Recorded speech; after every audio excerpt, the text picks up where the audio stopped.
All right, as you can see, we've made it a little bit earlier in the day on day 6 of our 40-day prayer journey. Wanted to just sit outside. The sun was coming up and warming up the day. Today's chapter was called Shameless Audacity.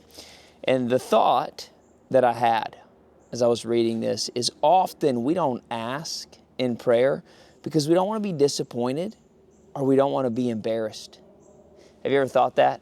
Like if I tell people what I'm praying for, if I say out loud what I'm thinking in here, what if it doesn't happen? What if God doesn't come through? That's a real thought. I think a real thought all of us struggle with, and that what if can often stop us from praying through something. It can stop us from verbalizing something, and we can keep it inside just in case it doesn't happen. But I love what Mark Batterson says, God won't answer 100% of the prayers you're not praying. That's right, 100% of the prayers that we're not praying aren't going to get answered. We have got to obey and pray because impossible prayers show our faith and give God the glory. I think we talked about this on day 1 or 2. If it's possible, then there's really no point in praying. But because it's impossible, because you can't do it in your own strength, because I can't do it in my own strength, that's when God gets the glory.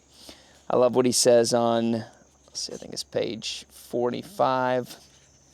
Sometimes we're afraid of praying for miracles because we're afraid that God won't answer, but the answer isn't up to us. It's not our job to know how it all comes together, especially on the front end. We're on day 6, so as some of these things start to take shape, it's not my job to know how every step works out. It's my job to be obedient and to be prayerful and to obey in what he is telling me to do. Don't get lost in the land of what if. Don't get lost in the land of what if. So I've got a question for you today. I wanted to kind of give a little structure to these, hopefully make them a little bit shorter and give a little bit of structure. Here's my question. Where is your what if holding you back from asking? If you think about that deep inside, where's your what if holding you back from praying through and asking God to move in a mighty way? Hope that's something to think about.